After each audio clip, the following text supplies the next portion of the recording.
Lucinda, to those of you who don't know her research, I'll just say a few words, is about the representation of domesticity and the everyday in Black and Asian writing in Britain.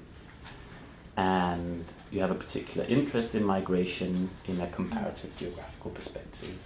And the title of today's talk, today's seminar, At Home in the Metropole, I think speaks, of course, to these themes and is also the title of your upcoming monograph at Routledge, which also ties into another upcoming book of yours, co-edited volume, which is New Directions in Diaspora Studies. Yeah, so there's plenty of material to wait for on this. I'll hand it over to you. And, Thank you. So is it 45 minutes? Yeah. I should go for it. Okay, let me just see and where if we it's are. a bit over, a bit less, it's completely fine. Yeah, I'm not sure if I'm going to get through all of it, so I'll sort of skip parts if it gets a bit long. So as Casper mentioned, I'm going to be talking about work that essentially comes from my forthcoming book.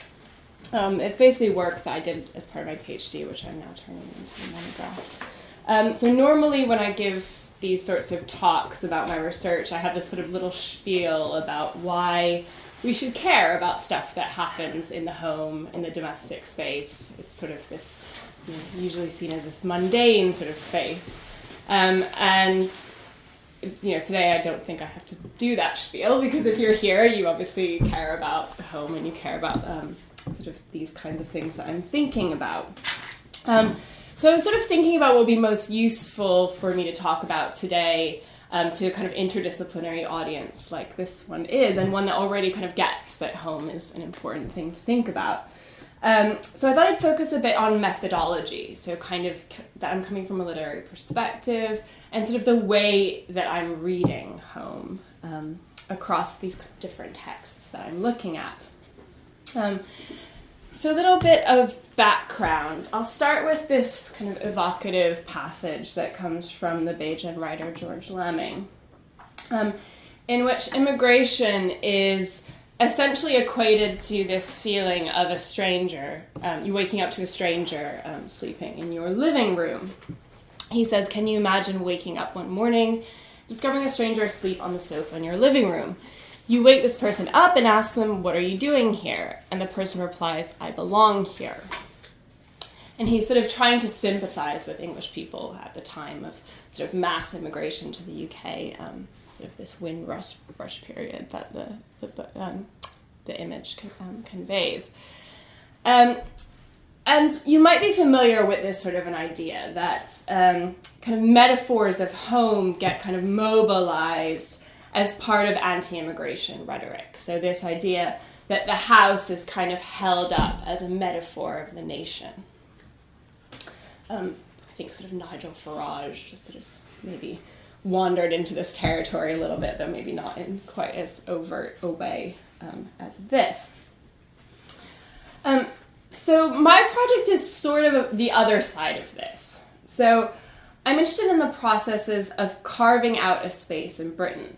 So not in the kind of metaphorical living room of those already here, but as a kind of autonomous space one might call a home, and the kind of stakes that are kind of imbued with this. So I wanted to think beyond the sort of metaphorical or figurative home, or these kind of larger questions of national belonging. This is kind of, lots of people have done this. But rather to kind of pay attention to the small stuff, how the kind of materiality of home and the everyday activities that go on there are also entangled with questions of otherness and belonging in Britain. So the image that I had on the first slide, this is it again. It comes from a recent BBC documentary series called Back in Time for Brixton. So it's this sort of Back in Time series that you might be familiar with. This is from November last year, and essentially a modern-day Black British family simulates what it would have been like living through the early years of arrival in Britain, Brixton particularly. And the show is described as looking at Black British history through the prism of domestic and family life. So the documentary's approach acknowledges the meaning that is conveyed through the everyday life of people trying to set up home in a new place, and one that is in many ways hostile to this very process. So with my research, I'm essentially engaged in this sort of same task, though I'm sort of following the traces through literary texts. And the basic premise of my research is that domestic spaces and the process of homemaking that goes on there are important considerations in understanding how migration is narrated and imagined.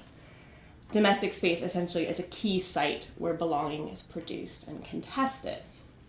So this might not seem like a particularly controversial idea to this group, but it sort of pushes up against some sort of well-worn or well-known ideas, particularly in relation to kind of histories of colonialism and immigration, which is the sort of field that I'm working in. So one is Partha Chatterjee's work on nationalism, and he says home is not a complementary but rather the original site on which the hegemonic project of nationalism was launched. Another one, famous writer, obviously Salman Rushdie, in his very well-known essay, Imaginary Homelands, speaks about home as this kind of constraining or parochializing force. He talks about it as a kind of exile. And he sort of mobilizes this notion of the in-between or sort of the migrant experience sort of not being rooted as this sort of creatively freeing thing for the migrant writer. And this is a sort of common way that sort of diasporic or migration writing has been read within the kind of post-colonial critical tradition. So I'm kind of going against that. And the final sort of idea is from Binnie Martin and Chandra Mohanty, the idea that the illusion of home is sort of built on histories of oppression. So we might think about the way that sort of white neighborhoods get kind of maintained, or gentrification makes kind of neighborhoods pretty, and the way that that kind of overlays histories of sort of struggle and oppression. And these are, of course, very good reasons to be sort of suspicious of kind of notions of home and how they can get deployed for negative ends. But at the same time, an uncritical rejection of home can have the unintended effect of reproducing quite gendered ideas about the domestic sphere as constraining and valueless. Also, the call to embrace migrancy in the kind of Rushdie idea above has been extrapolated from a relatively privileged form of migration, so that of the single, often male, middle-class intellectual, for whom home something that is something that can be voluntarily cast aside.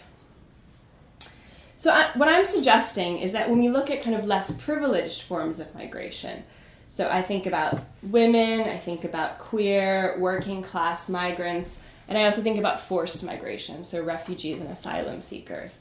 So when we think about those kinds of migration, this kind of idea of home as being something that you should sort of throw away because of all kind of problematic ideas becomes slightly less convincing. In these cases, placement becomes an important kind of material concern. So I'll give a few examples of some kind of counterpoints to the ones that I've just mentioned. Michel de Certeau, who I'm sure many of you are familiar with, quite early on in his practice of everyday life, we get this sort of evocative passage about how through domestic activities, a North African immigrant in Paris is able to inject a degree of kind of plurality into an oppressive living space in the banlieue. So you think about the kind of repeating pattern of this sort of estate and the idea of kind of injecting it with sort of creativity. And this is interesting, thinking of homemaking as a kind of creative practice. He calls it an art. Though aside from this sort of quite apt example, Certeau tends to speak about these sort of tactics of everyday life in quite universalist terms. Gender in particular is not really taken into account in his analysis, so you might notice the kind of unconscious his of the quote that I've given above. And indeed, feminist scholarship has been very suspicious of any glorification of the domestic. Most famously in The Second Sex, Simone de Beauvoir compares housework to the torture of Sisyphus because of its repetitive nature. It sort of continues without ever producing anything. And it's this sort of she calls it this imminent activity from which women should just escape if they ever have a hope of making anything, of producing anything in the public sphere. So this has sort of been one of the challenges of this project, how to kind of establish value for the activities that take place in home spaces without sort of re-romanticizing and glorifying the domestic sphere. So one of the ways I've kind of thought through this is to turn to more sort of intersectional feminist work. So those that think about feminism in relation to, or gender rather, in relation to kind of other structures of power, so race and class, which are both kind of really important in my work. So a key critic is Bell Hooks. She poses a challenge to de Beauvoir's ideas and argues that for African Americans, the work of making home takes on what she describes as a radical political dimension, as a form of resistance against the historical destruction of Black family life. And a third key critic for me is the feminist philosopher Iris Marion Young. And she asserts, also in response to de Beauvoir, that not all homemaking is housework. And she says that it's precisely because home is a privilege that its value, so the kind of ontological security that it provides or evokes, should be democratized rather than rejected. And I'll kind of pick up Young a little bit more in detail later on. Okay, so to kind of get an idea of the stakes of some of this stuff, we might think about a current example. For example, some of the rhetoric around the government's prevent strategy, anti-terrorist strategy. And this notion that terrorism essentially starts at home, and that the burden to kind of police it falls to families and communities. So the result of this rhetoric is that the homes of British Muslims get sort of pathologized as breeding grounds for oppressive traditions. Think about like the oppression of women, or kind of radical beliefs. And the debate frequently turns on how such spaces need to be policed or escaped from for their inhabitants to properly integrate into the British nation. So there's no kind of acknowledgement of the sort of psychic support that they might provide as homes.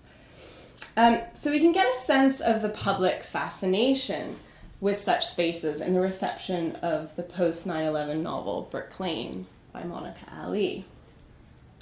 It was highly praised for the way that it opens up or unveils a hidden world, giving the reader this feeling of sort of trespassing into spaces not normally accessed by the mainstream British public. And this is sort of part of the reason for its controversy. But the novel seems to actually anticipate our own motivations for reading. It stages a scene where TV cameras and politicians show up after a riot involving a kind of local Islamist group in order to sort of scrutinize the private spaces of the Brick Lane estate, and they're kind of looking to confirm what they expect to find kind of evidence of social and familial breakdown to kind of get why there's this kind of Islamist uprising in the area. So these kind of ideas are not totally new. They're sort of part of a long tradition of kind of painting those as outsiders, as sort of illegitimate or inadequate homemakers. At other times, we've heard of kind of home as a source of youth delinquency, the idea of gang violence being linked to so-called broken homes or dysfunctional families, single mothers. We sort of know that sort of rhetoric, and I'm kind of going to delve into that longer tradition in a minute. But basically, all of these ideas sort of form the backdrop to my research, and the works I look at sort of engage with them in sort of implicit and explicit ways.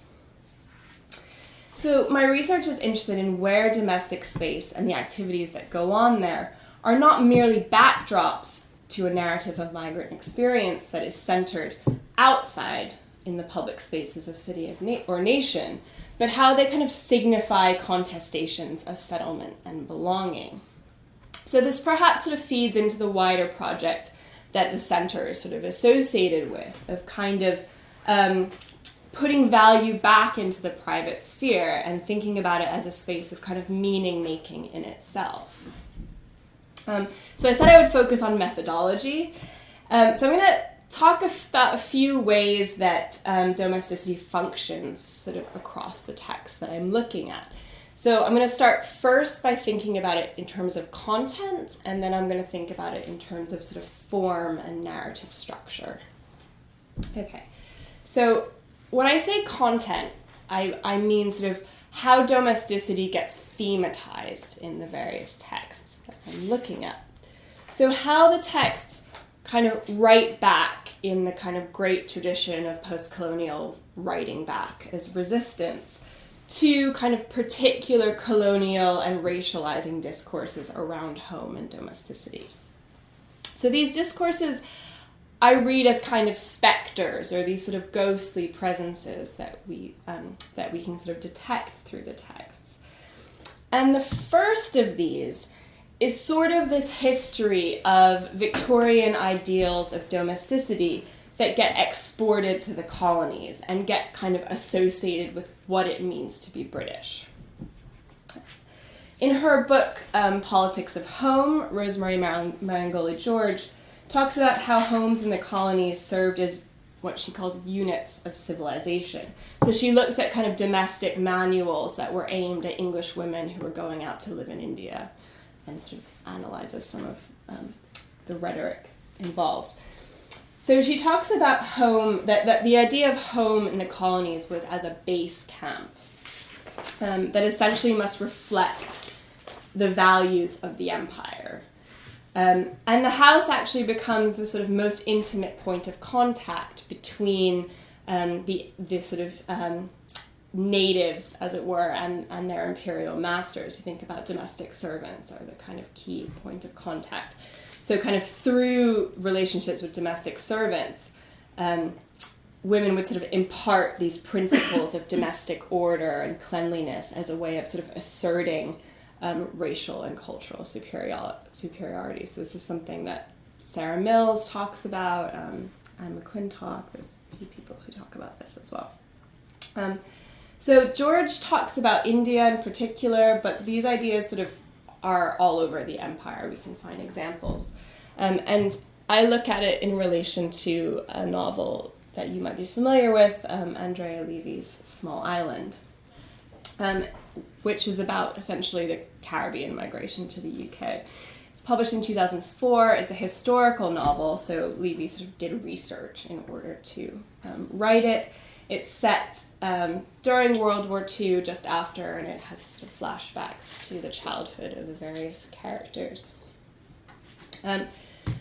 So Small Island sort of makes these ideals of domesticity central to the text through the character of Hortense.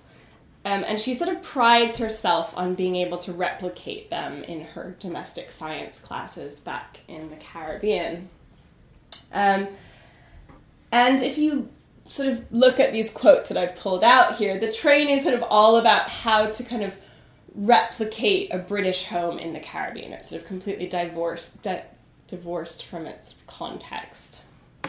If we look at the first quote on the top about the egg, you might note the association between particular domestic practices and a kind of level of sophistication or civilization, we might say, that only the uncouth dip the bread in. So that you're sort of being marked by how you eat, sort of showing your level of cultivation, as it were.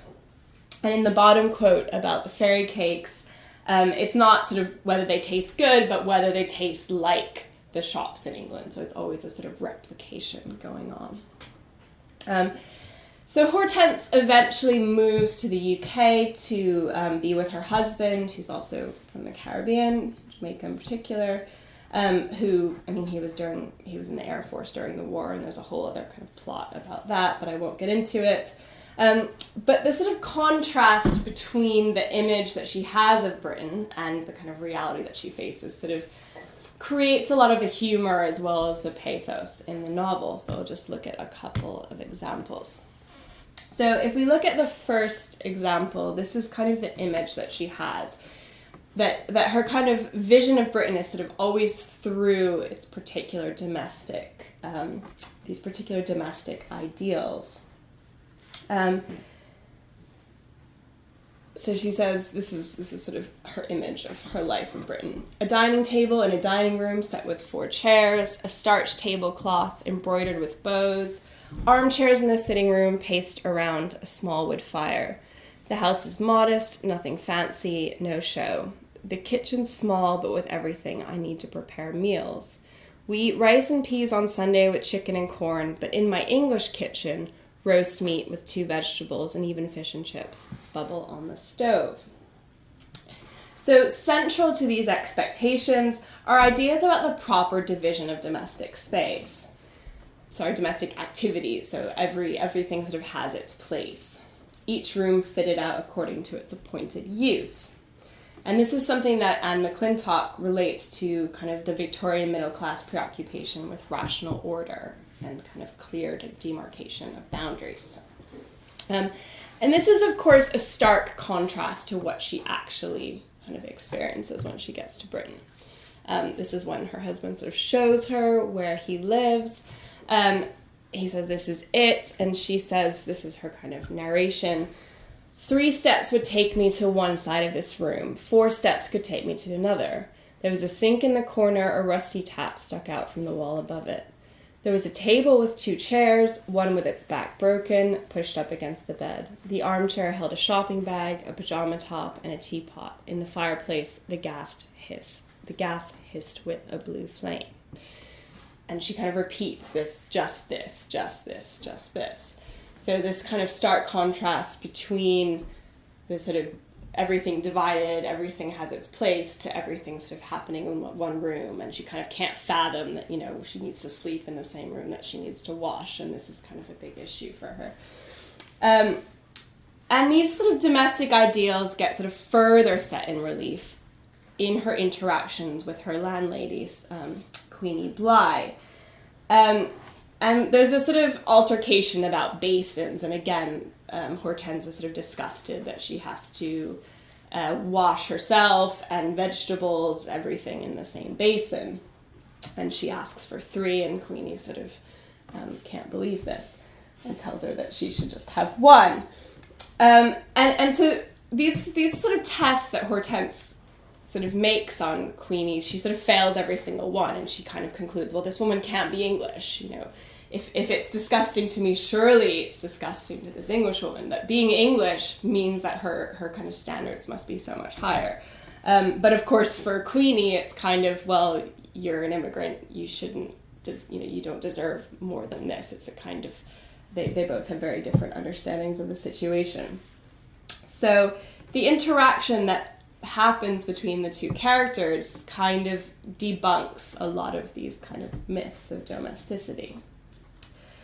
Okay, so the second kind of specter or discourse that I'm kind of thinking about is the racialization of the homes of immigrants that I sort of mentioned before a little bit with the Ali example. So this is a kind of early example from a book, kind of sociological book from 1960 by Ruth Glass, that sort of sets the houses of black immigrants apart and sort of says that they're dilapidated, and the way that this sort of turns into a sort of racialization of space. And I'll just let you read that for a second. What time did we start? 22. Yeah.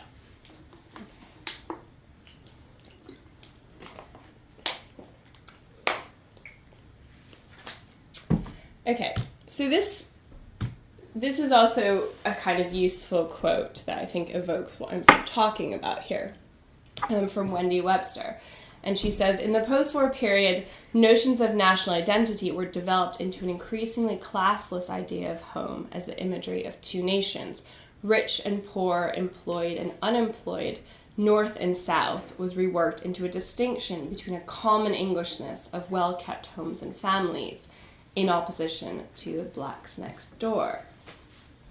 So this sort of produces a rhetorical move in which domestic dilapidation of areas where immigrants lived gets mapped onto the immigrants themselves. And this kind of gets used as an example of insurmountable racial difference and a kind of justification for exclusion. So immigration gets seen as the sort of cause of the kind of decay of neighborhoods, when it was more often a sort of symptom of the fact that nice neighborhoods wouldn't allow black immigrants to rent rooms.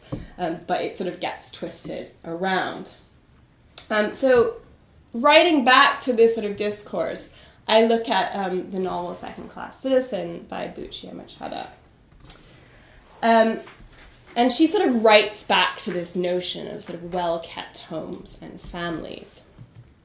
And kind of exposes the way that this sort of happens and that it becomes a kind of internal... She kind of internalizes it psychologically.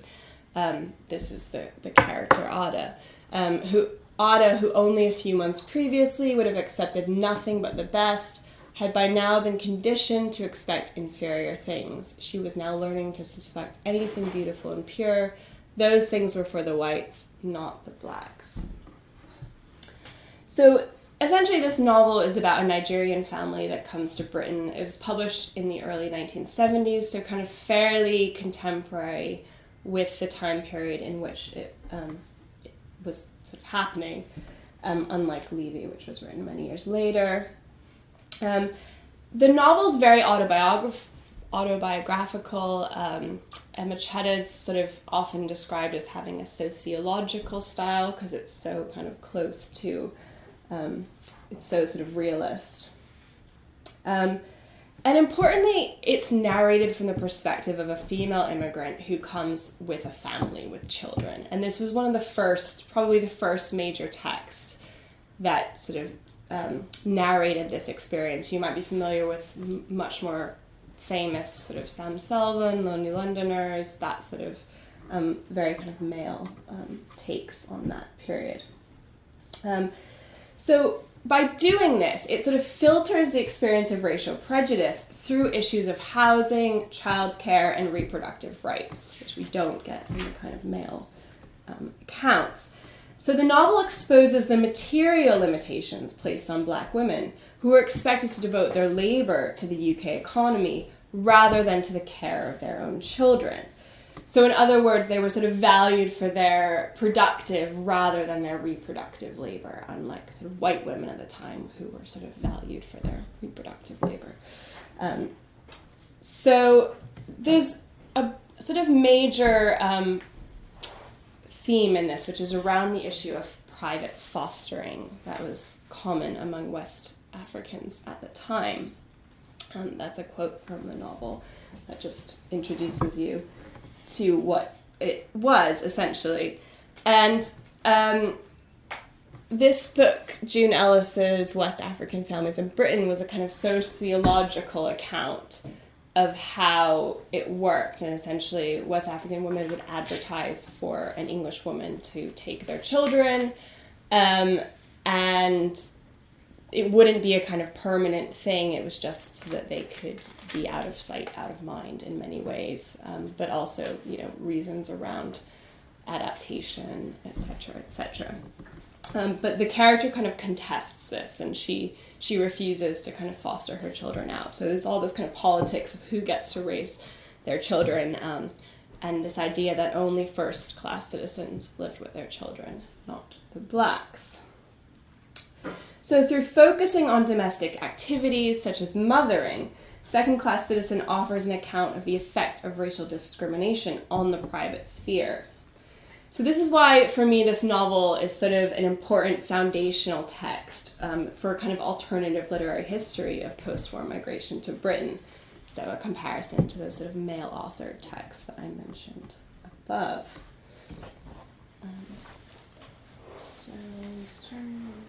Okay.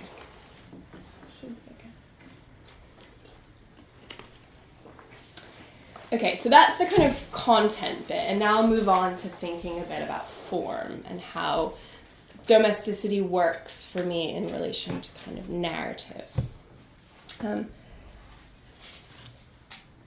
Though, of course, it's a bit difficult to separate totally form and content. They're always kind of interrelated. in this section I have to do quite a bit of sort of plot summary because it's all about how the kind of narrative is structured and how it hangs together, so bear with me. It's kind of unavoidable.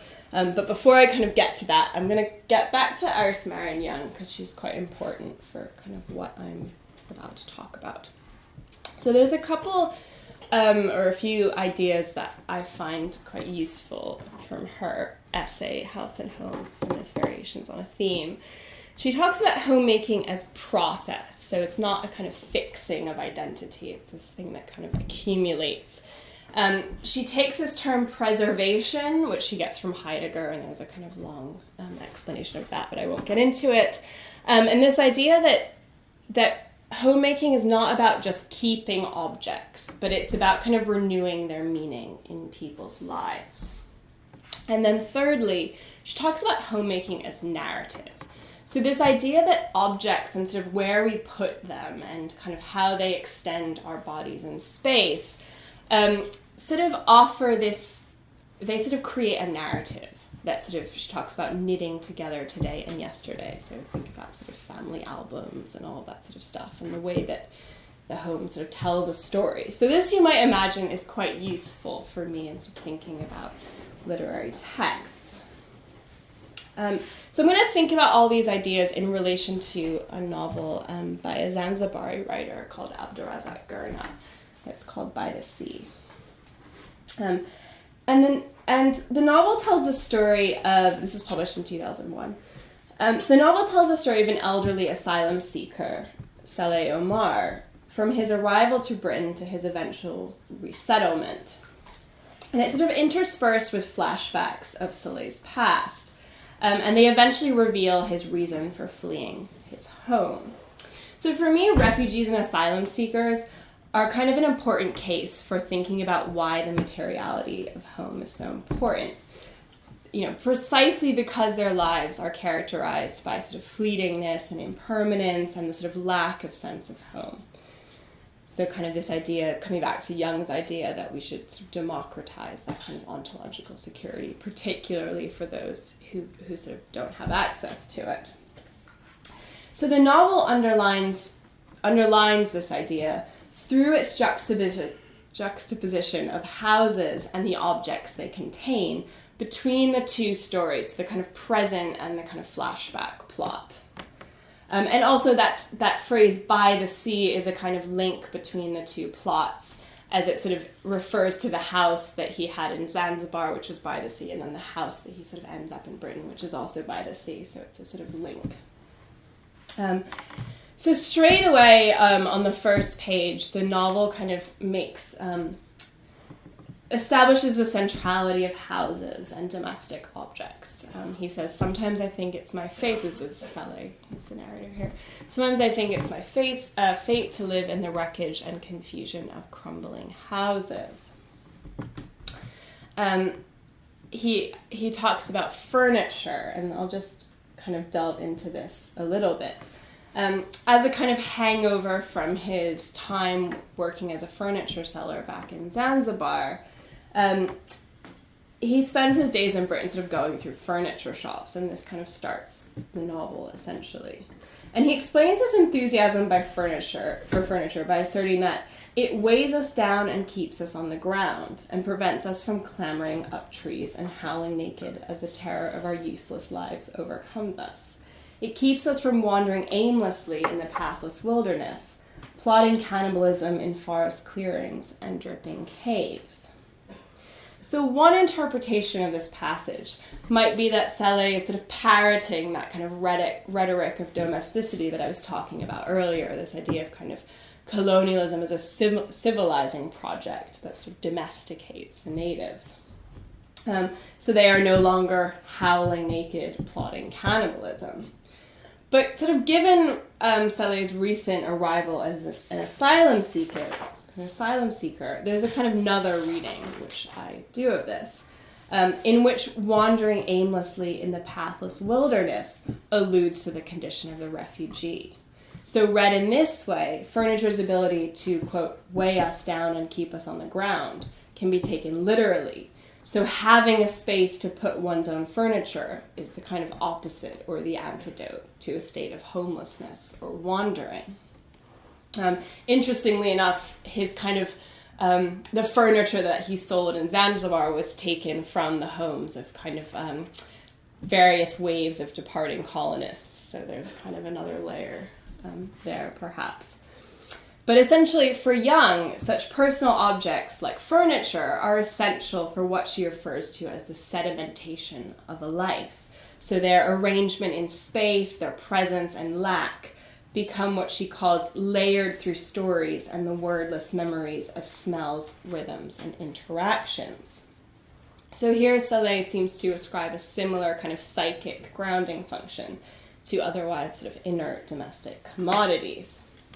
And this last quote I'll just show you sort of establishes this idea or the link between domestic objects and refugee experience. So these objects are deracinated, disconnected from the lives lived.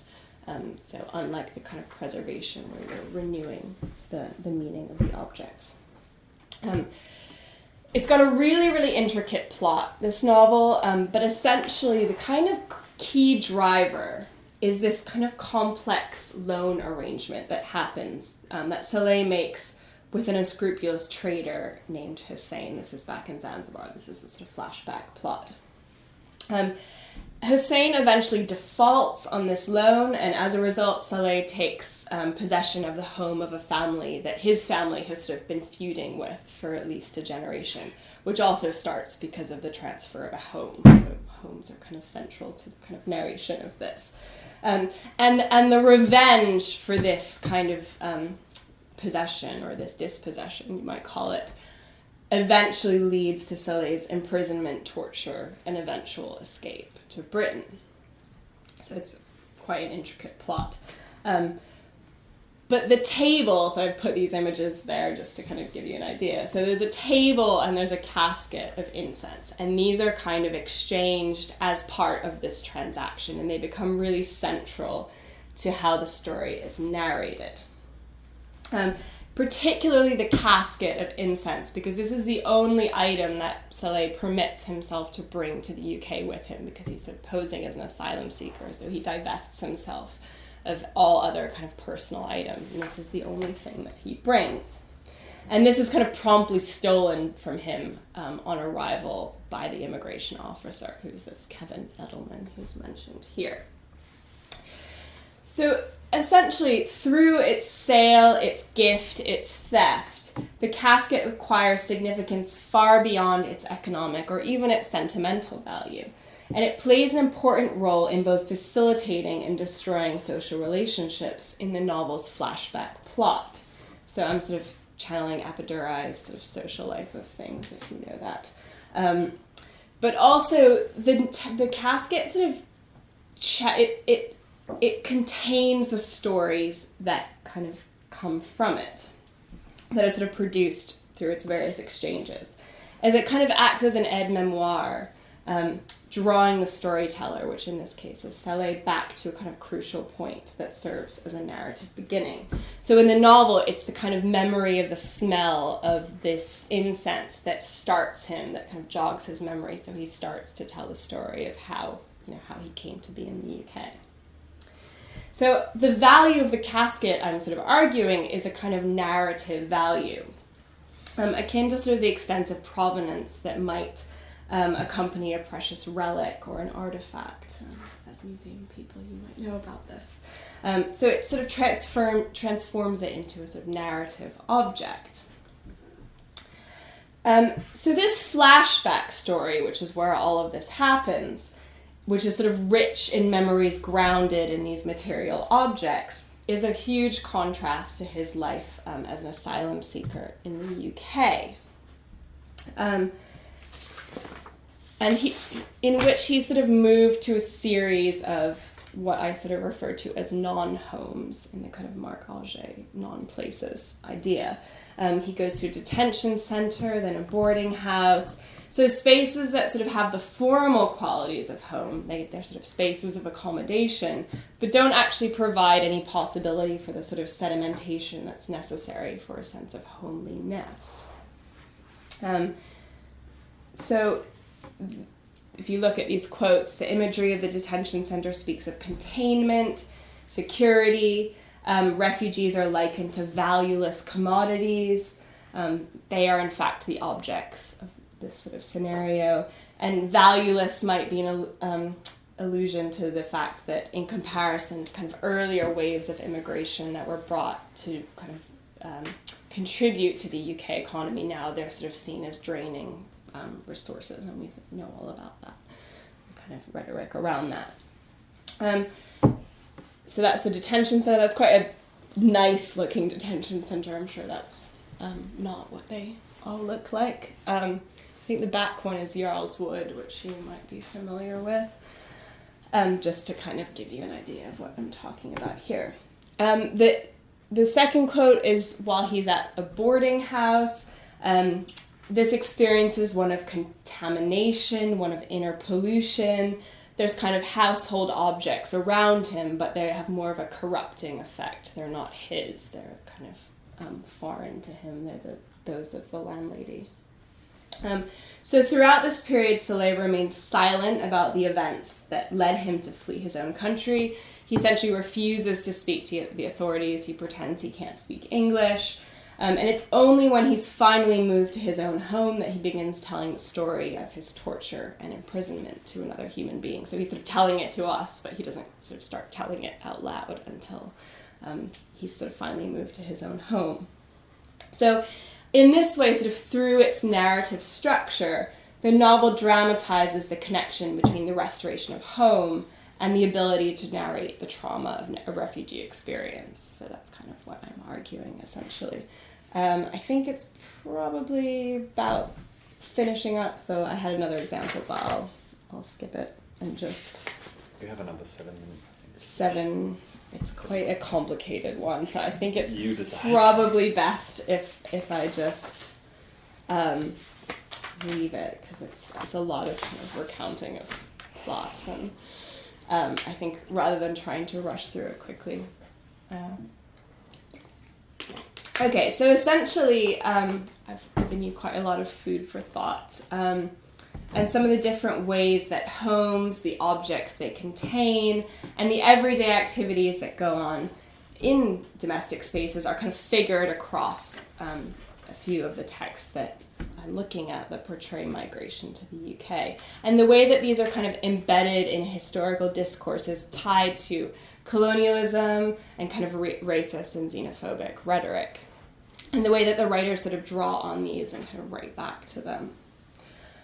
So I'm not really interested in the way that home gets sort of elevated into to kind of stand for the nation, though this is of course kind of tied into it, but rather how the house is not merely a kind of allegory, but kind of intrinsic to how meaning is created in the text. So that's kind of what I'm focusing on here, and I think I'll stop there and just see if there's any questions.